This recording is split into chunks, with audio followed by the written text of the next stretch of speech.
coming to you from deep beneath the murky waters that lie beyond the Lake Erie shoreline. This is the Cleveland Podcast!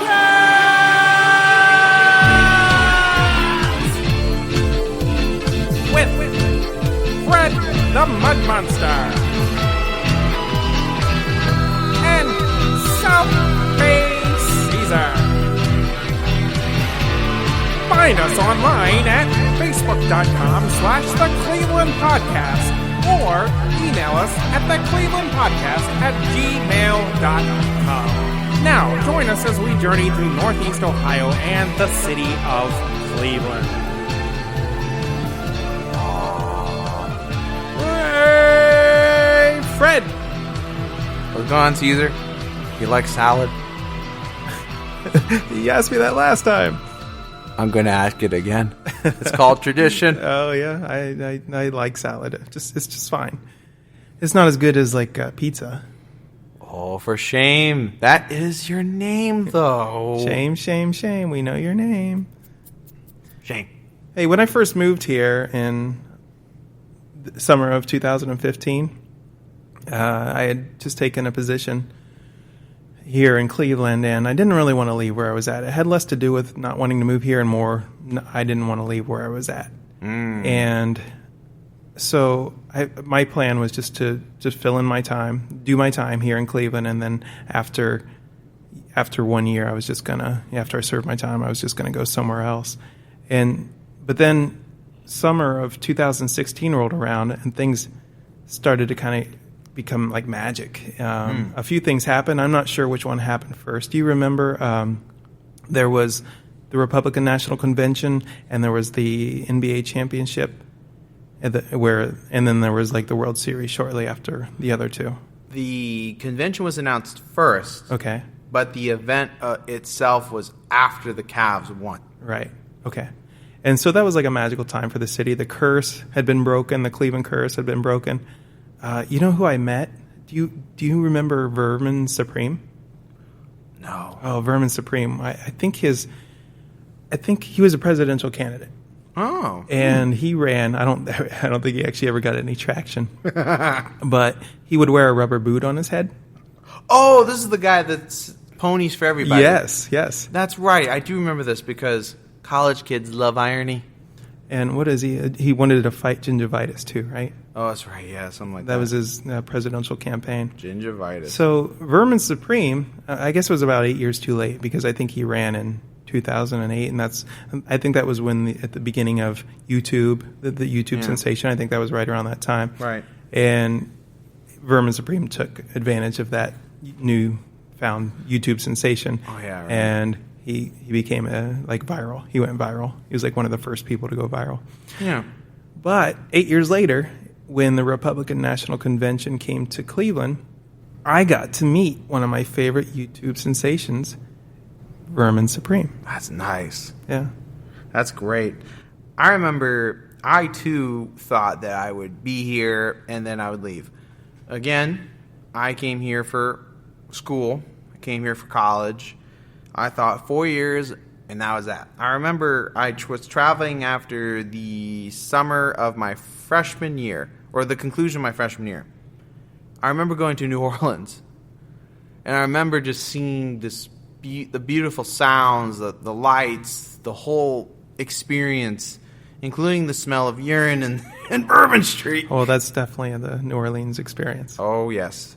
Even that, I go, man, this is a place to be. They're slow. I like the food. I can grow even fatter here. This is great. I remember also one of my favorite artists from back in the day, way back in the day, was Fats Domino. You know about Fats Domino, right? Oh, yeah. You know, got that, I'm walking to New Orleans. I'm gonna need 2 pair of shoes. You know, something like that. I know I was saying it completely wrong, but something like that. And I remember thinking, oh, this is going to be it. This is going to be my city. But things happened. Things changed. I, too, fell in love with it around the same time, actually, when we won the championship. The Republican National Convention is about. There was the World Series, even though I supported the Cubs at that time, unfortunately. But think about it, 108 years for that Cubs team. the Ottoman Empire was still in existence, and that was 500 years. They lasted 500 years. And the last time the Cubs won, the Ottoman Empire was in existence. That means countries like Turkey didn't exist at that time. It's just so bizarre. Well, that was a pretty great World Series because it was two cursed teams. I know. Playing against each other, and one of them had to lose. It was unfortunate. Right. But that's why we're still here. Fate brought us together. Curses in it all. I'm thinking about the timeline, and I met this pretty girl, and I remember I had a full season where I was like learning about the Indians because I grew up a Reds fan. I grew up in Central Ohio, and the Reds were always on TV, and the Cavaliers were always on TV. So I was a Reds fan and a Cavaliers fan. Take the two ends of two cities. So I met this pretty girl, and I'm like, oh, she was always talking about the Indians. So I realized really quickly, if I learn about the Indians, I'm going to be able to talk to her a lot more. Right. So I started learning about the team and about the players, and I'd say the players' names wrong, and people would correct me. And that was at the beginning of the year. Right. And she told me, she's like, they're not going to be a great team. They've got great pitching, but the rest of the team isn't that great. And I'm learning all about the Indians and trying to talk to her about them every day. And so I just kind of learned. Like, I think at first I did it to talk to her, but then the team got good, and I was watching them, and I was following them, and it became a really fun season. And I went to a game, and so that was one of the first things about Cleveland that made it fun here. Oh, it's the sports teams. The sports culture is fantastic. And so that team that was supposed to not be very good ended up in Game 7 of the World Series. I know that. Unfortunately, it didn't end well, but yeah, I remember I just hear dead silence across the campus when I was walking around. I think I was finishing a paper or something, and I remember I walk out of the library. I'm just looking at my phone, checking the score, and all of a sudden I hear "oh," and then silence befell the whole campus, and I realized, oh my gosh, 108 years was just lifted off the shoulders of Cubs fans. And now I'm like, okay, let the Indians win now. Yeah, I'm hoping the window is not closed. Unfortunately, it might be a new era. But Lindor is a very nice player. But funny story about the Indians, though. This was my sophomore year. So this is before the Indians this was actually the season the Indians went to the World Series. But before everyone knew that they were going to go. Basically, this is a time when the Yankees sucked. And I remember I'm going to the game with a friend of mine who is a Mets fan. And the Mets were in town, playing in Cleveland. All of a sudden, we see the Mets winning. And the Mets were a playoff team at this point. Remember that the year before the Indians went to the World Series, guess who's in the World Series? The Mets. So we were thinking, oh, the Mets are going to be back. They had all this fantastic hitting. They had great young players. And I remember they hit this big old home run. And I remember I was wearing this really tiny fedora on the top of my head. Okay. And I remember I'm going, yeah, M-E-T-S, Mets, Mets, Mets. Oh, boy. Did I got some people like slamming the bleachers like, you want to go? I thought, oh, man, I kind of tickled the wrong spot. Yeah, you don't want to do that. Oh, man, and I kind of knew what was going to happen, but I just wanted to just do it because it was my friend. And lo and behold, I got some threats. And I thought, I'm not coming back to another game. And then came back 2 days later. Speaking of threats, we're not a social commentary, current events type podcast, but did you see the conversation between Beyonce and the Golden State Warriors? Oh, jeez. That was nuts. And apparently she just bent over Beyonce to talk to Jay-Z. Right, she just had like a little twinge of a stink eye a little bit, right? The Golden State Warriors owner's wife. Well, the majority owner. Something like that, yeah. Bent over to talk to Jay-Z, and Beyonce was in the middle. And Beyonce looked annoyed. Apparently what she was asking about is, what do you want on your... Right, so Beyonce was actually looking focused. Right. But everyone's like, oh, man, is annoyed. And we know about the Queen Hive, the beehive, or is that what they call it, with the fans? And so, I just learned about that. I know. I learned about it because I'm a fan of Jay-Z. So I learned about it from the Lemonade album. And, you ever hear about Becky with the good hair? Yeah. You know, that was the whole thing with like Jay-Z was like cheating on her, and she said, "Oh, Becky with the good hair." And I remember that's when I learned about the Beehive, and they were like going after anyone that looked like it. And I think there was like this fashion designer that they pointed out, and she's like, "No, I didn't do it." The only reason I know about Becky with the good hair is because my former roommate, his name is Becky, and she calls herself Becky with the good hair. Somebody called her that. Yeah. But the crazy part was, did you hear about then the minority owner of the Warriors? He shoved a player while they were playing. Oh, yeah. From the other team? From the seat, yeah, because the Raptors are playing. And this was Kyle Lowry. And they're driving the ball. And I think Kyle got in the stands, and then it was not like a small shove. It was a hard shove. Right. You're like, that is the initiate to fight. Mm-hmm. And everyone on social media is like, this guy's got to get kicked out. And lo and behold, the guy got banned for a year. Not only, and I thought that wasn't enough. I'm like, you gotta sell your ownership part of your ownership to the team. Wow. You know, that's crazy. Like, I don't care if you're a billionaire, but you don't shove players who are trying to play. And this is the team that you make money off of, by the way. You know, in terms of Golden State. So now you're gonna put a bad brand image by shoving one of the star players of the Toronto Raptors team, which, by the way, and excuse my French, is kicking their ass. So it was a great time, that summer of 2016. Going back 3 years from before going back 3 years, time machine. Let's take it back from 2019, back to 2016.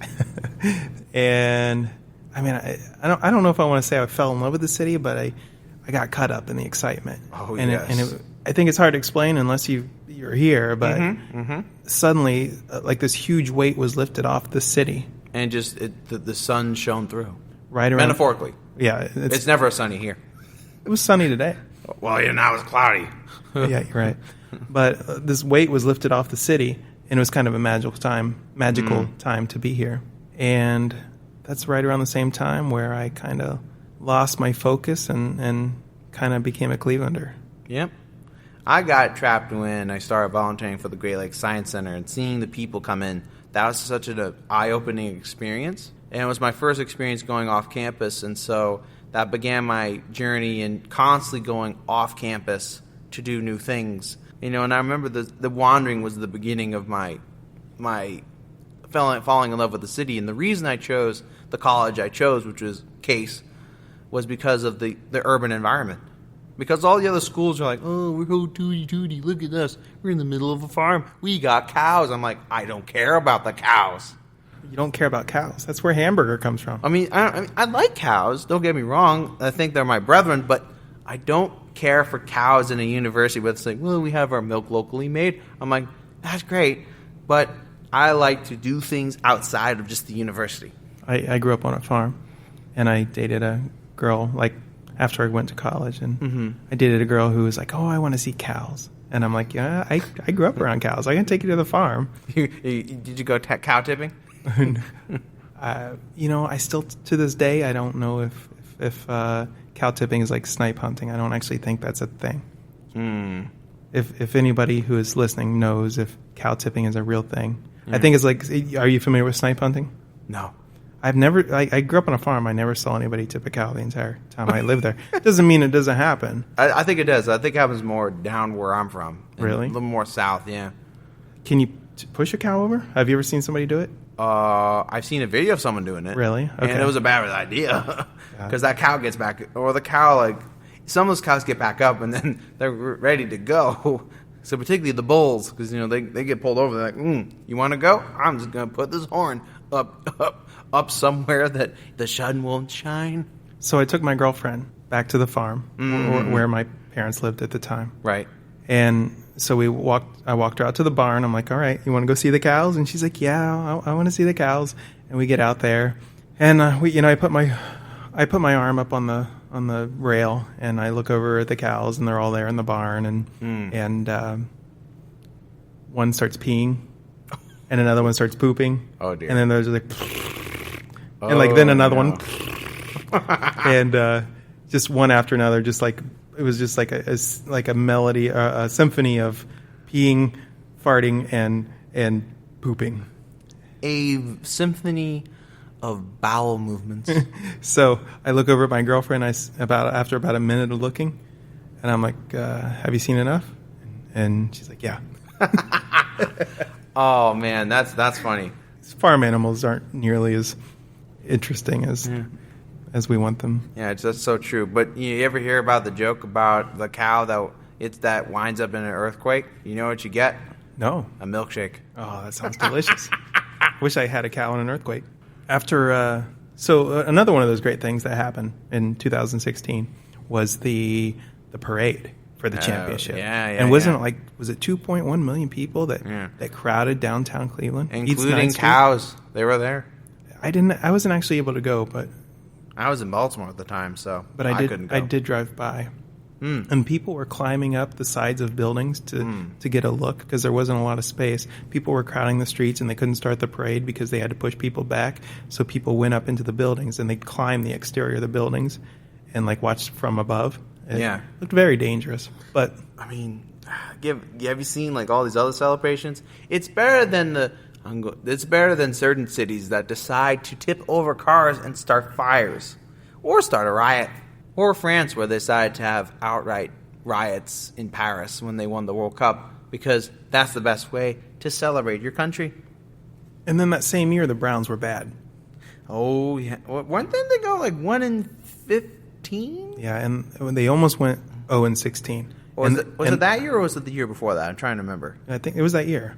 Right, because they wanted to do another parade, but for the Browns.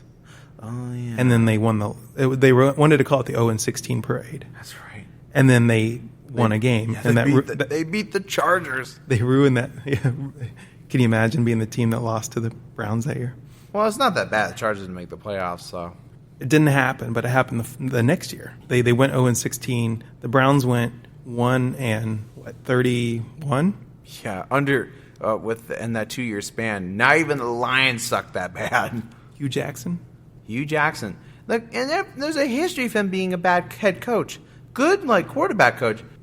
For certain teams like the Ravens and the Bengals. He was good for those teams, but then you make him head coach. When he went to Oakland, not that good. When he goes to Cleveland, horrible. And now he's out of the NFL, I do believe. How did that guy ever get a coaching job? Well, because of his offensive skills. Because he was well known as a quarterback guru. And the Bengals were flying. If you don't remember some of those Bengals teams and those offense, oh man, that was scary to watch. So the fans got their 0-16 parade. It was just a year later. I went. You did? It was so cold. It was right down by the Brown Stadium. Yeah, right. And how many people were there? A couple thousand. Oh wow! So this was not some small thing. Oh, it was smaller than they expected. Oh, but still, a couple thousand is great. Yeah, it was fun. But it was so cold. The wind was blowing off the lake. And that's one thing about Cleveland is the wind blowing off the lake affects everything. It does. I remember just walking to the Great Lakes Science Center for volunteer work, and I remember it was so cold. It was this is one of those days it was -10, and then the wind was coming off, and you could see the snow coming off the ice of the lake. It would look like a tundra. I got 2 ski masks on, just trying to stay warm. It gets so cold that I forget what I'm wearing. And so I walk into the center with the ski mask on, and there's this guy who wound up becoming a close friend of mine, at the center. He goes, sir, what you doing? And I'm like, oh, I'm here for the interview. I'm sorry. And that's how I met one of my favorite guys at the center, security guard. Oh, cool. Fun. But I think one of the great things about the city and we talk about this 0-16 parade and the wind is that you really take it on the chin, and you're able to have good fun even when it's cold or when it's hot. And I think it's something that I really appreciate about the city. That's one of my good impressions, because compared to something like my hometown of Baltimore, I love that city, but you are not going out in the summer. It's too hot. It's too dangerous. People don't like it. That city is deserted in August because everyone wants to go to the beach. But in Cleveland, it's consistent. I think more people come to Cleveland in summer. Baltimore, no, everyone leaves. So the parade didn't get as many people as it would have if it hadn't been so bitter cold that day. Right, yeah. And one of the other things that I remember when I first moved, and I want to go back to Fred, the mud monster, from 2000 and whatever year you moved here. 14. 2014. So you got a year on me. What was young Fred's mindset? What did he notice when he first moved here? The urban environment, that I wanted to explore and find out what that environment was like. I also learned that there was a great little thing called the Healthline. What I remember most about the city, though, is that it was still an optimistic place, but not as optimistic pre-championship. But there was a lot of hope, though, because of LeBron. And I met quite a few people who lived close by or close to Cleveland. And I remember they were like talking about, oh, man, this is a great time to be in the city. And I remember when the Buckeyes won the national championship that year. Was that 2014? Well, it was my school year, so okay. 2015, I suppose. I remember just people going crazy over the Buckeyes. And I'm like, wow, you care about a team that's 2 hours away? Yeah, I lived in Columbus at the time. It was very exciting. And I remember that was like, I kind of was like, yeah, like this is great sports culture. And that's when I became more of a fan of the Cavs. And I still hold near and dear teams that I followed since I was a kid, like the Miami Heat. I'm no bandwagoner. I've been following them since Wade and Shaquille O'Neal. And then when they had the big three, it was kind of cool. And then when LeBron came to Cleveland, and I was going to Cleveland, I thought, oh, that's kind of appropriate. Therefore, I was like, oh, I have to follow the team. And then I kind of fell in love with the team, and now they're my favorite team. Hey, let's take a little bit of a break. And when we come back, we'll go through things a little bit faster. Yeah. All right. Hello, this is Fred, the Monster. Be sure to check out the episode notes for today's show. Go to the photo albums at facebook.com/the Cleveland Podcast and find the album with the same name as this episode. We'll be sharing photos as well as any additional information that might be relevant to each new show. That way, you'll have something visual to reference as you listen and follow along.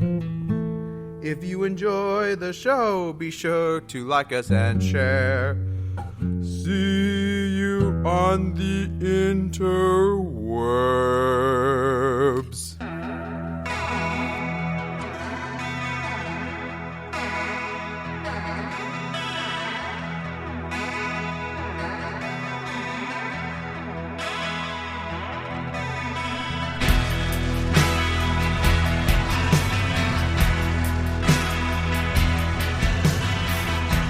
Hello, we are back. We're back. Guess who's back? Back again. Fred is back. Tell a friend. Caesar 2. That's good. When I first moved here, I was kind of grumpy about moving. I didn't, again, like I said earlier, I didn't really want to move. Mm-hmm. But it was in summertime, and I went down to Edgewater Beach. Edgewater Live. Oh. Edgewater Live is pretty great. It's You need to do that. It's free concerts on the beach most of the weeks throughout the summer. Pretty much the sunsets anywhere on Lake Erie near Cleveland are amazing. Like if you go up to Lake County, there's the Menor Headlands, and I believe pretty much just really anywhere around here. And part of the reason for that is that the land and the water are kind of at an angle where it's further north to the east side, and it's perfect for sunsets. It doesn't exactly face to the west, but it kind of faces to the west. So it's very beautiful to go down there and just really anywhere. One of the other places I love to go to is up in Lake County. There's two Lake Erie Bluffs. The one is in Pennsylvania, and I think it's a state park. And then there's another one, and it's a Lake County Metropark. And Lake County is the county just to the east and to the north of Cuyahoga County, which is where Cleveland is. Right. There's a 50-foot tower there. You can walk up to the top. It's all stairs. There's no elevator. And you can watch the sunsets from up above, or you can walk down to the water, and there's like old, sea logs or whatever washed up on the shore, and they have, like skipping stones where you can just like skip stones in the water. They're all worn down. So I'm terrible at skipping stones. You're bad at it? I have a maximum of 2. Or just 1 where it goes plop. Well, that's weird. Since you're a Frisbee player, you would think you would have... Strange enough. You'd kind of have that down. Even when I was playing Frisbee, when I was a better player in high school, I still couldn't skip rocks. I did, though, one time where I did 8 times, though, which was pretty good. But I then had bad luck, and I kept plopping them in the water. Oh, I'm actually pretty good at that. That's one of my... I don't know where that skill is going to come in real life, but... There's got to be professional rock skipping league. I should join a league. Yeah, there you go. And then there's Little Italy, which I think I went to Little Italy more before I lived here. I'd come up, and it's a section actually very close to here near Case Western University. You just go up Mayfield Road. Right. And there's a series of Italian restaurants all up and down Mayfield Road. It's very nice. Have you been there much? Oh, I have been there a couple times for pastries. I've ate there a couple times. Sometimes I walk up there just to see that part of the neighborhood. A friend of mine lives there. A couple friends of mine. So I've been there a couple times.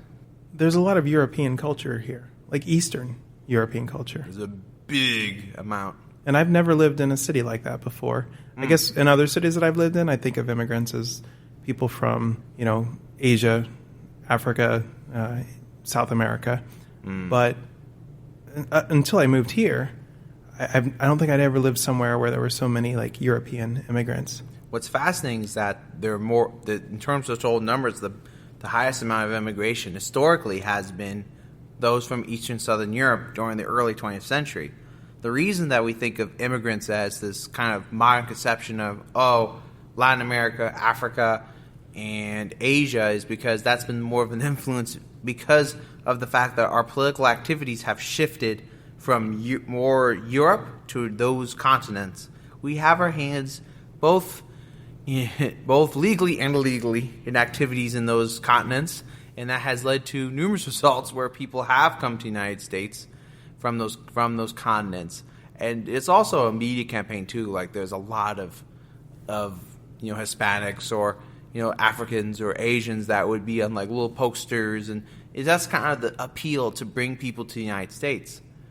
And that's been a huge impact for the country, really. It's a big population dynamic shift to the point that within our lifetimes, there are going to be more non-white Americans than whites within our own lifetime. And that's, honestly, it's a good thing, but it's also astounding because when we think of, like, American presidents and government, it's a fairly white thing. And then all of a sudden it becomes this, now the game is changing on a fundamental level. It's going to be interesting to see how society changes. Well, as a person who kind of loves our culture, I hope that it doesn't go away too much. Oh no, I think there's a lot of pride in Eastern Europe because there's so much of a history of being beaten down often. But there's also a sense of overcoming those trials to reach where you are, and that's such a big, I guess you could say, pillar of the Eastern European culture, whether it's some of the Jews that came from that part of the world or some of the people from Poland or the Ukraine. Those are countries that have historically been kind of whipped around by other nations that have been trying to just go, we'll just take that, we'll take your little territory. So now it's like to see those people succeed. There tends to be a large Jewish population here, too, mostly on the east side. Actually, it's one of the biggest Jewish populations in the country. But even some of the I guess when I think of immigrants from Europe, I think of early 1900s, like you were saying. But there's still European immigrants coming here today. Absolutely. Yeah. Actually, my great-great-grandmother on Ellis Island, we found her name. There's Slavic Village, which we talked about in the previous pilot episode, which isn't really as European anymore. But there's Parma, and Parma has a lot of Ukrainians. I think Romanians. That's a big one. There's actually a lot of Slovenians, I do believe. Polish. And Polish, yeah. Yes, Slovenians. And I think there's a Slovenian village very close to Asia Town, if I'm... I do believe that's correct because I met a guy from Slovenia on the train, and he was talking about movies, like these like trippy Belgian movies. Yeah. And I thought he was a pretty cool guy. And European, and those who come from Europe, and pretty much anyone from any other country outside the United States, they have a different way of approaching conversation that is really refreshing for us dumbed down Americans. So it's like, oh man, it's definitely different. I walked into a doctor's office right when I first moved here, and that was right around the time when Russia invaded Crimea. Oh yeah, that's such a huge controversy. This was in a Ukrainian area of Cleveland, which is like Parma. And there was this woman in there, and there was, how you go into a doctor's office and there are magazines laying on the table. Mm-hmm. There was one with Vladimir Putin's face on the front. It's like a Time magazine or something like that. Oh, yeah? And the woman, she must have been a Ukrainian woman, and she picks up the magazine and starts, I don't know Ukrainian language. I can only imagine she was swearing at him. And she throws the magazine down back on the table, and she looks over at me and smiles and walks out.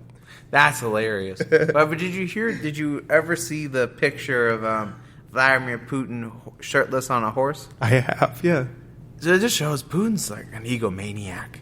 Yeah. It's it's unfortunate, but it's kind of fascinating to watch. But it just shows that there's a really great culture from that Eastern European influence on Cleveland. But there's so much more to it as well. There's so many other cultures that have interacted and had a huge thing, like Asiatown. Right. Which, had great Vietnamese pho. Mm. Basically, whenever it gets too hot and you drop the bowl, you could always say, "It ain't my pho." Oh, no. It's terrible. That's rough. Part of the cool thing about the European culture, the Eastern European culture, is the church steeples. The Orthodox church steeples that you see throughout the city. The onion heads. One of them was, and I'm not even going to try to pronounce this, or I guess I'm going to try and fail. Well, this is part comedy, so and go ahead. Maybe actually how to pronounce this, but it's Saint Theodosius. Oh, Theodosius, yes. All right. I am aware of that. It was there's a church. It's a church in Tremont, and Tremont's like right by the steel yard, right in the heart of the city. Right. And it was featured in a couple of movies, which we'll talk about more in future episodes. Mm-hmm. There are a lot of very cool steeples throughout the city. Saint Theodosius was like one of the early pioneers, I do believe, like one of the early saints. One of the other cool things I love about the city is the bridges. There's a lot of really very cool bridges, like the big blue one that goes across the flats downtown. Oh yeah, that's cool. That's a really it's fun. It's so huge. Well, it's so high up in the air, and kind of all of the restaurants and bars are kind of go underneath it, down by the flats. It crosses over the Cuyahoga River, and a lot of those big bridges are crossing over the Cuyahoga River Valley. Mm-hmm. The other one is the 82 Bridge, which it has a really horrible name. I just learned that actually looking this up. It's called the bridge on 82 is called the Brecksville Northfield High Level Bridge. Oh wow, that's such a fantastic name. That's a horrible name for such a beautiful thing, but it looks like old architecture. Yeah. And it's really beautiful. And the Cuyahoga Valley Scenic Railroad goes underneath it, and it's a very cool photo opportunity. There is the Valley View Bridge.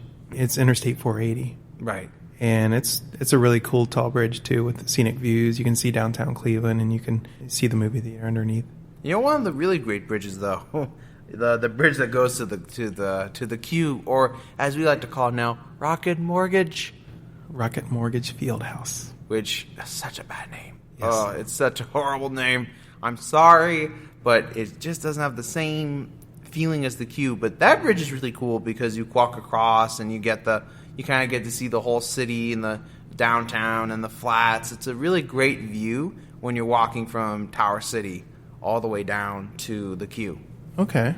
Oh, that's like a walking bridge. Yeah, a pedestrian bridge. Whenever the Cavs games are happening, basically the bridge opens and you can walk over. It's like an indoor bridge. And you have the whole thing. You look outside, you see the whole city. You get some people that play on the bridge, like some music, and you give a little change. It's a really cool whole experience. And there's a bridge. I think it's the Superior Viaduct. I could be wrong. where there was an old trolley that went under the second level. The part where the cars drive is still active today. But underneath, they used to have an old trolley system underneath.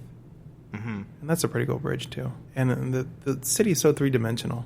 You could be on a bridge, and there could be another bridge on top of you, and there could be another bridge on top of that. Like, if you ever go into Tower City, you can walk through, like, the mall in Tower City. Right. And you can walk underneath the street. Right. And you wouldn't even know that you're in the street. But I took a picture once, and I thought it was really kind of described how three-dimensional, how vertical the city is. I took a picture, and you can see people walking underneath the street, and then the cars driving over top of it. And I shared that picture online, and people were like, "Oh, you should see Montreal. New York's a lot like that, you know." It's like, yeah, we're so much better. But you know, it's funny when we're talking about those bridges. I was thinking about Frank Grimes. You know, you ever hear The Simpsons with the episode of Frank Grimes? It's such a classic. Where it's like, I don't think so. You know, Frank Grimes is like the antithesis of Homer, and he just hates the guy. And Frank Grimes goes, "I've worked hard my whole life, all to just live above a bowling alley, right below a bowling alley." And I'm thinking, we're just walking above a bridge, right below a bridge. That's my thinking. I'm thinking, that is fantastic. I mean, it's not a bowling alley, but I thought that was pretty cool. Just thought I would add a little bit of humor. And these bridges exist because there are these giant valleys. They make for really cool metro parks and reservations. And there's the Cuyahoga Valley National Park, which I've never been to. It's hard for me to get there. Oh, I live right by there, so I go there daily. Oh, you lucky man! Yeah, it's very nice. Well, it's a trap because then it's so cool to have a national park right next to me that I don't go travel to other places to go hiking. Right. That's one of the good and the bad things about Cleveland. It's like there's ski resorts, there's a beach, and there's like a national park. And none of them are the best ones ever. But they're good enough. Right. But they're good enough to kind of be a trap to not make you want to leave. It's like, well, I could go hiking. I could travel 3 hours and go hiking, or I could just go right down the road. Or I could travel 3 hours to go skiing in New York, or there's a ski resort within 15 minutes. And the same with the beach. I could fly to Miami, or I could go to Edgewater Beach. Although I guess in December you're probably going to choose Miami every time. Maybe, if you can afford it. Well, I'm not going to Edgewater Beach in December. No, not really. Particularly when the lake is frozen. Right. I'm definitely not going to go for a swim. Whoa, I don't think you could be able to swim at all. You're just going to touch ice. When you're trying to swim through the ice, you go, I can't get into the water. So there's the Cuyahoga River, the Rocky River, the Chagrin River, and the Black River. And there might be a few other ones that I don't know about. Well, there's probably many others that, little streams.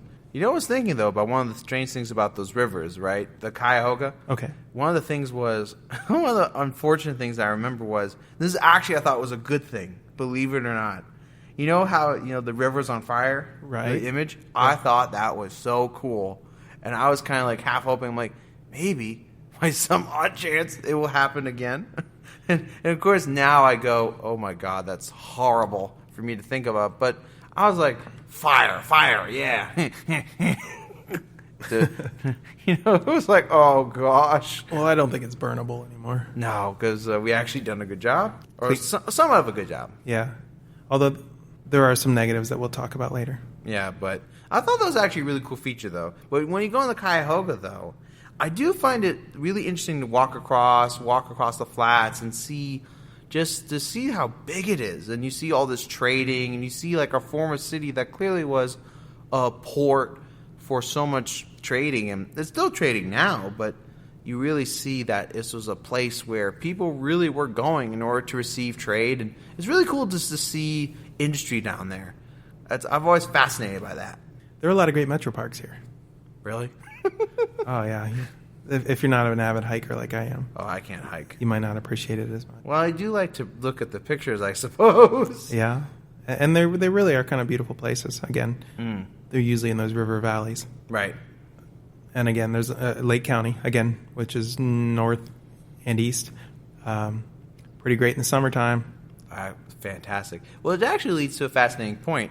With what Cleveland does a great job with, and really what I'm so fascinated by it, is Cleveland does a great job with trees. There are trees everywhere in this city. Well, it was called the Forest City at one point. Right. So you really think about it, you go, oh man, like you're going through and you really see all this nature. Like it's like you are, like even though it's an urban environment, there's still always trees there. Just throughout the entire downtown and going into the metro parks. Like this Cleveland does a great job of just giving that green space for people to just run around and play and have picnics. That's one of the great features that Baltimore had that too, but not to the same extent. There's a lot of really cool old architecture here, almost New York City-esque. Well, not quite as tall, but Right. we'll roll with it. Same type of building that you might see in New York. Mm-hmm. Housing prices are great. I guess you could say that, yeah. I mean, they're good for somebody who wants to buy their first house or whatever. Right, I'm not even close to thinking about that yet. You could probably buy a house, like a decent house, and for under $100,000 here. You probably could. Like I was looking at a couple of houses down by East 93rd, just to kind of like see, because I do like to sometimes look at housing prices. Yeah. There's a couple of houses that were for like $50,000. I'm like, wow, like you could put the down payment and everything. That's great. I remember they were also selling land, and it turns out this is like a little piece of land. It's like they said it was for $1,000, and I'm like, oh my god, I could. If I just get my paycheck, I could purchase that land and go, see, the Fred the Mud Monster has land to be free and spread his mud. You could buy a house in Cleveland for probably $8,000.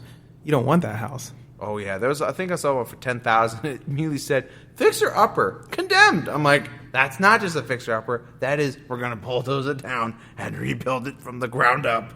You probably don't have copper wiring or windows. Well, you got a lot of graffiti. I saw in the pictures a ton of graffiti on the walls and houses boarded up, and they go, fixer upper, but it could be really good. Also, there's mold. I'm like, oh. So if you don't like mold or asbestos, and if you like windows and you like copper wiring, basically basic things in a house, you may not want to buy an $8,000 house. Or safety, if safety is important to you. Well, I mean, if you want to buy it for fixing something up, I mean, Cleveland's a great place for that. I think that's going to be one of the great things about the cities that I think people fail to realize, that the real estate market here is going to probably explode, and therefore, for our viewers and our listeners, please buy a house, please buy property, because if you can afford it, because in the end, it's going to be worth quite a bit when suddenly New York's under the water, when global warming hits and the Antarctica completely melts. And guess who's going to go from New York? Cleveland. And then all of a sudden, the Cleveland Indians will become the New York Yankees, and we will have 27 World Series titles. When I first moved here, I had to find out where I liked hanging out. And I found out that I like Lakewood, and Ohio City's pretty cool. Mm-hmm. These are neighborhoods probably for younger people. Tremont's pretty good too. Well, Tremont's great. I love the little restaurants down there. Yeah, there's a lot of those little cool places. Asian Fusion was one of my particulars. And then I don't know if it's technically in Tremont, but there's this really famous ice cream place that my family loves to eat ice cream. Isn't it called Moses? Okay. Yeah, Moses. Moses Ice Cream Shop and like ice cream parlor. Like it's like a 1950s thing. Oh, cool. It's like on Detroit, and it's like closest to Tremont. And I remember just going through, and you see like these people like with this like old fashioned. It really was a fascinating experience. But what's funny is I was thinking about Ohio City. There's a story. I remember I got groceries from one of the markets down there. I forgot why I was down there, but I was down there for a reason. And I remember I saw this car driving by, and then there's this woman who comes out of the car, kind of like head out. She goes, "Hi, Dad." And I was like waving back, like maybe she thinks I'm her dad. Wow. I was like, I was thinking either that or she's under the influence of various different substances. And I was thinking, well, maybe she really thinks I'm her dad. My beer was really thick then. I thought, oh yeah, like maybe she thinks I'm her dad. Crossed my mind. And I also like Coventry, Lee Road. Oh, Coventry's great. Cedar Road. Coventry's got all those little mom and pop shops. You get that local feel. There's a great place that shut down though. That was there. It was nice. It was a nice little shop, but also you get Sub-Zero ice cream where they do like ice cream ribbons. Okay. Like they roll it up like ice cream rolls. And, you get like wrapped up in these little ice cream rolls. And I said that for the third time just to emphasize that they make ice cream rolls. And it's just, and you get little decorations or basically toppings. And it's a really just cool feeling to kind of look at. You're like, I'm eating something in the shape of like ribbons and little rolls. And it's just, it was just really cute. Sub-Zero, if you want to check it out. But that's the east side. Right. And the previous two, well, Lakewood and Ohio City are more on the west side. Correct, they are. There's a train here in town, which you're probably pretty familiar with, right? The RTA? What are the lines?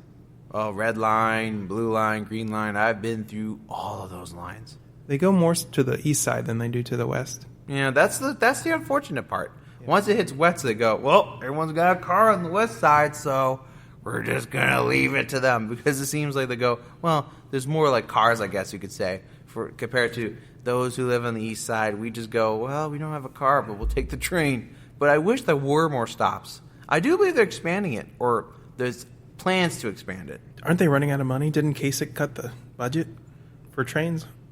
Yeah, but I said there were plans. I didn't say that they'd be formalized. The snowplows here are amazing. Wow, we really picked that as a good impression. I've lived in a lot of cities where it doesn't snow as much, but the roads are worse. Yeah, I can imagine. When I lived in the South, if somebody mentioned snow, they'd cancel school the next day. I got 4 inches back home in Baltimore. School got canceled. Right. And then they got serious about it because then we had like back-to-back blizzards of like 22 inches. And I remember we had school off for like 2 weeks. 2 weeks for 22 inches. Here, that would get you what? 2 days? Maybe 1? Yeah. Well, I mean, they literally canceled school in Nashville where I lived because there was a threat of snow. Just a threat. Right. You go flurry and they go, oh my God, we got to cancel school. We're all going to die. You remember those famous photos in Atlanta from when it was an ice storm? Oh, yeah, that's right. And the car's on fire and you're looking down the road. People really ridicule Atlanta for that, but the people who know what it's like to drive on ice when you don't have so treacherous, when you don't have good snow plows or an icing, salt trucks. Once you get going down an icy hill, it's scary. You can't stop. I remember just walking down on bad sidewalks. That stuff is scary. There's a lot of local restaurants here. That too. Locally owned. That are owned by those who drive snowplows. Local chains? Local chains. You got the plow in. Come on in and get a huge amount of food that could just plow into your mouth. We could probably do several episodes on local chains and local restaurants. And that is why I am fat, because the food here is great. One of the great restaurants to go to, what I was thinking about it was like a quick recommendation because we often talk about it so much, is, Michael Symon, you ever hear about Michael Symon, the guy like Iron Chef and all that? Yeah, I've heard of him. I've never actually seen the show. Well, he owns a couple of restaurants down here. Is he from here, or does he just own restaurants here? I do believe he is from here. And I remember I went to one of the restaurants to celebrate my dad's birthday because he was here in town. And I remember sitting down, and you have this whole exquisite course thing. And the most memorable part was dessert. You know what they gave us for dessert? What? Mandarin orange ice cream. Oh, sounds delicious. And then, what was the rest of them? Something like jalapeno and... No, not jalapeno. It was these really bizarre ones. Then you have a typical coconut, which was that was pretty cool. But I remember those was really weird one where you go, that's savory. How is that going to be ice cream? And lo and behold, it's delicious. The Mandarin orange was pretty great. I know they had a blood orange in there. It was a really fascinating sampler's trio of sorts. There are a lot of local breweries here too. Yes, to get drunk. Fatheads. What is it? Great Lakes Brewing Company. Yeah, right. We'll do an episode about that. I don't know the names of all of them without looking into it. Actually, fun fact, if you want, you can even get tours of all the breweries or a tour of some of them. And you can get people who love beer and have beer bellies, and they just go around, they taste the beer, and they go, well, this one's a little bit malty, or this one's a little bit darker, or this one has a little bit of ale. And it's one of those like really weird things where you go, man, there's a tour for beer, but Cleveland is a great place to get a nice little beer of any sort. One of my favorite things when I first moved here was the Asian festival. It was pretty cool. You know, I guess I moved from a city where there was a lot more of an Asian presence. And although I guess this is different for you than it is for me, because you go to Case Western University where there are a lot of, I guess, Asian students, right? Oh, there's a ton. There's so many Chinese who transfer here, and rightfully so. It's a good university for them to go to. But I guess in the rest of the city, there's probably not as much of a Asian presence. But there's Asiatown, which is just to the east of downtown and to the west of Case Western University. Yep. But that's more for an older population. Yeah, but there's still like great things, like the pho restaurant, which if you take photos of the soup, it's photography. Oh, I can go forever. oh no. You ever hear about the chemist that was eating soup? It was like a faux soup. No. Yeah, well, he was trying to play with phosphorus. Oh. And one of my favorite new things too was the Russian festival. Oh, I never heard of that. That's in Parma. Oh, okay. So a lot of the Eastern European festivals happen in Parma. It was pretty cool. It was low key. It was small. But it's fun. They have like Russian dancers come out every year, and I mean, it's not something you'd probably travel to the city for from another city, unless you really love Russian festivals. But when you're here, it's kind of a cool thing to see. And there's a lot of little Polish festivals and Ukrainian festivals at the local churches. I tried going to one of those, kind of expecting it to be as cool as the Russian festival. It was not. Well, actually, kind of going on a little bit of a side note, there's actually a really big Hungarian population here. Oh. And they go to this one little church. I think it's out in Westlake. And this is like one of those Seventh-day Adventists. You ever hear about these guys? They're a little bit crazy. Okay. I mean, some of them are. This church I went to was lovely. And this was like my time just exploring with like spirituality. I never really was like never someone who was religious. And I just wanted to try it out, so I went out to Westlake for this little church. In part because I also was trying to see this woman that I was interested in, and she invited me out there. And then I was like, well, one, she's there, and two, I'm a little bit too scared to explore religion. So I just go, oh yeah, well, if I'm there, get a time to talk with her and figure out what the heck I'm reading. And I remember all these Hungarians, and they go, it's fascinating because not only do they do like the sermons in English, but then they do the sermons in Hungarian. Okay. So I'm sitting there half the time like, what are you even saying? But it was fun. I befriended a couple of them. They're very nice. Sometimes I want to go into those churches just to experience the experience, but I never know if I'm going to be welcome. Since, they usually welcome you. Yeah. Oh yeah, because they go, well, anyone who's curious about the faith, they just go, right? Right. But there's not only that, but there's also like a surprising amount. There's actually some surprising Muslim presence here as well. Okay. I have a couple friends from Saudi Arabia, and they talk to me about certain mosques that are here that you can go to. It's not as big, but there's a couple mosques here, and they're actually quite beautiful if you get a chance to get in them, but usually you can't. And there are some temples, too. Yeah, right. Spread out throughout the city. West Side Market's pretty cool. Oh, yeah, that's with all the little meats and stuff. That was the first time I think I saw like the heart of a pig, I think. Oh, that's something that's cool in Asiatown, too. Yeah. I took my ex-girlfriend to the Asian market, and there was something there called chicken paws. And she loves cats and dogs. Oh, no. And when she saw the word paws, it was really just chicken feet. Yeah. But, when she saw the word chicken paws, she's like, paws, I can't believe they're called paws. Oh, they hurt the chicken. That's right. We kill chickens. I mean, she eats chicken all the time. Right. But she just doesn't hear them called chicken paws. That's interesting. Actually, you know what's actually really delicious? But it's, this is going to be a little bit odd, but rabbit feet. The feet of a rabbit. They're actually delicious. I've never tried one. It's kind of like a local delicacy, I suppose. Aren't they supposed to be lucky? Yeah. Well, if you eat the candy, yeah. There's called the white rabbit candy. It's like a hardish white candy. I don't even know if it's like vanilla pretty much. And they're supposed to represent good luck. But I think the idea is you consume the rabbit. It's gives you good luck at it. I guess in that sense, right? It's delicious. But it was very tasty. But at the same time, when I tell people that, they go, "Oh my God, you ate a rabbit?" It's those cute little bunnies. I'm like, hey, let me tell you, rabbits are cute, but do you know how often they procreate? You want all those rabbits running around? Somebody's got to cook them. A Christmas Story was filmed here. That's right. A lot of movies were filmed here. I remember just accidentally driving one day by Christmas Story House, which is in Tremont. We'll do an episode on that, or cool movie scenes. Yeah, you'll shoot your eye out. The Good Time 3 and what's the other one called? Their party boats that go out on Lake Erie.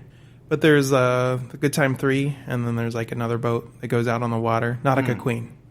Right. It's called the Nautica Queen. Oh, the Nautica Queen, okay. So you can get on there, and for a surprisingly decent price, you can get on there and just party for a few hours, Then come back. and then come back, yeah. But it's you can get one family-oriented, and you can get one that's more party-oriented. Right. It just depends on the time of the day, time of night. Have you ever seen the windmills in Willoughby? Up that direction? No, I've heard of them, though. Yeah, and you drive by them, and that's kind of one of the first things. It's a significant thing to see. Are they old-fashioned, or they're kind of the ones that are they're modern. Oh, the modern? There's actually a modern one on Case campus here. Oh, yeah. You get to walk around, it's near the gym. Yeah. Or one of the two gyms. And you see this this huge fan powering, I think, the part of veal. And it's just a really fascinating thing to watch. And you see this thing for a couple hours and you just go, wow, it's incredible to see that happen. But if you ever seen, pictures of, wind farms, that is scary, though. Because, there's, 100 of them plotted around. You got to go, I do not want to be the engineer that goes, it's broken. So you have to go climb up I don't get paid enough for this. I don't get paid enough for this. And you look down ooh. There's got to be a requirement for those applications that says, must not have vertigo. Yeah. Have you ever seen actually a couple guys died climbing up, repairing one of those, and it caught on fire? It caught on fire? Yeah. I shouldn't watch these videos. But it shows you, don't watch videos, children, because they're bad. Right. But the guys were up on top of the windmill and they were repairing it and it caught on fire and there was no way down. Jeez. But that's kind of sad. That wasn't here though, was it? No, I don't even remember where that was. Our windmills stay intact, therefore we're better. And they're thinking about building some windmills actually out a few miles out on the lake. Yeah, actually I was doing a little bit of work for that briefly. Yeah, let's save that for another day. The Metropark Chalet sledding chutes. Have you ever seen those? No. That was something I actually used to travel up here to try to do. Mm-hmm. I never actually successfully did it because every time we did, it would just be a rainy day. Right. But finally, it was on my bucket list when I finally got up here. I finally did the chutes, and it was really fun first couple times. But it was like riding the same roller coaster over and over again. But it was fun. Yeah.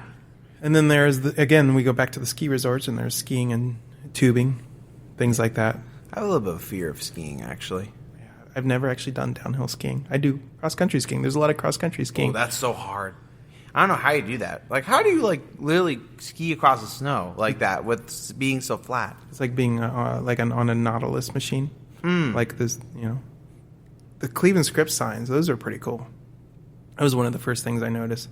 If you go to Edgewater Beach. Oh, right, with the whole big Cleveland sign where everyone takes a picture of it. Right, and you can take your picture with the sign, and it's kind of like one of those things. It's kind of a touristy thing, but it's also something that if you live in Cleveland, you have to get at least one photo there, right? Right. And they started out with just a few of them, and I think they just keep building more. I don't know how many they ultimately are going to get, and I don't even know how many they actually have. I don't even know either. I just know about the one at Edgewater. Some of the locations are North Coast Harbor, Tremont, Abbey Avenue Overlook, Edgewater Park, Cleveland Hopkins International Airport, and Euclid Beach Park. And I think that they're still building a couple other ones on top of that. The observation tower at Terminal Tower. Right, that is pretty cool. Yeah, well, we'll talk about that more in other episodes, but that was one of the first fun things that I did. And I think it's a good thing when you're new to the city, because you can kind of go up there and get your bearings and look around and see what the actual city is like. Right. It's kind of a triangle. It is kind of a triangle. Just being up there, I remember just looking down like, oh my God, it's kind of tall. One of the first things that I did when I moved here, there was volleyball down at Windy Park, which is close to Edgewater Beach, just immediately on the west side of downtown. Mm-hmm. And you can sit there and play volleyball. And one of the reasons it made such a great impression on me is it's right next to the water. And it's right in a shipping route. And so you're sitting there playing volleyball, and a giant ship will drive by. What do ships do? Do they drive? They tug. They tug and they float. They just float. Float by? I guess you could say they sail by, technically.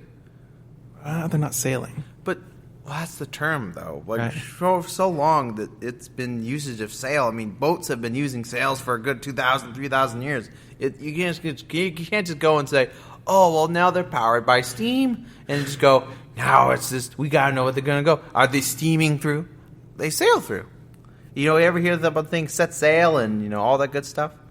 So, of course, there's always, like, classic, I guess you could say, like, nautical terms. And I guess one of those would be, like, sailing. Like, it's like a cruise. I've heard, like, crews say, like, sail, and, certain boats use sail. I think it's just kind of part of the lexicon of vocabulary for those involved in various different aquatic adventures related to boats. And that's really fascinating just to talk about all those different little things, from the bridges to the different little festivals and all the various different things that we talk about.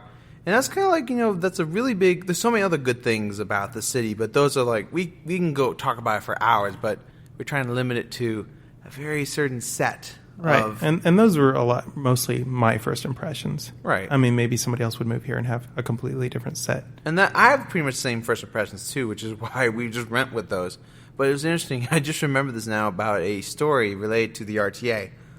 There was this. I was coming home from a meeting down in Shaker Heights, and I remember there was this person was waiting up for the train. I was sitting on there, and this older gentleman is trying to get on the train, and the guy goes, "Man, why didn't you stop for me right where I'm standing?" And the driver's like, "Hey, I'm not trying to be your caretaker." And like, it's getting feisty.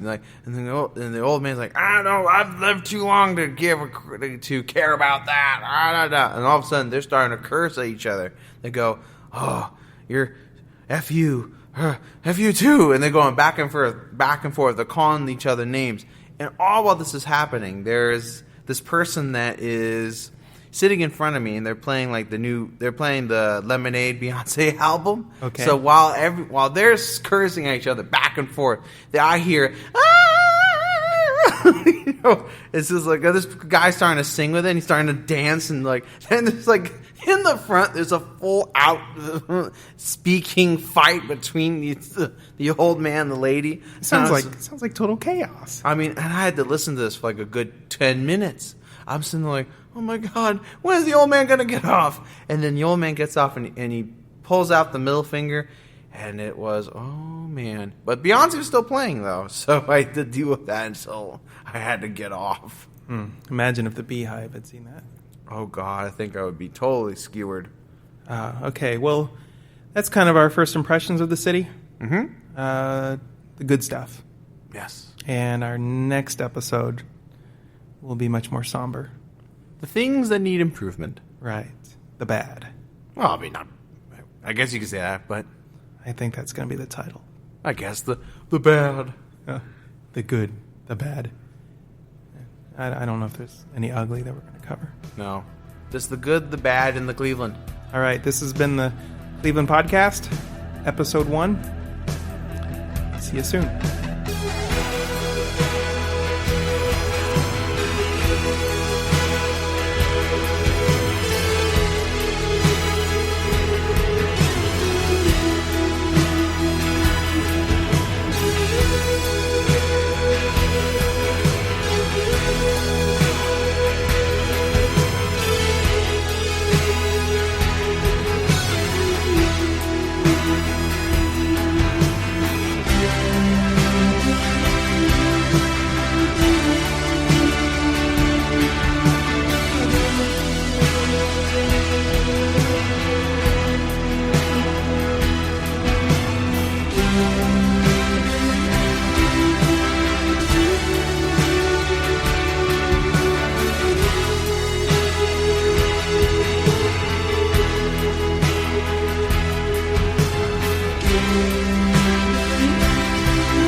One starts peeing, and another one starts pooping. Oh, dear. And then there's like, and like then another no. one, and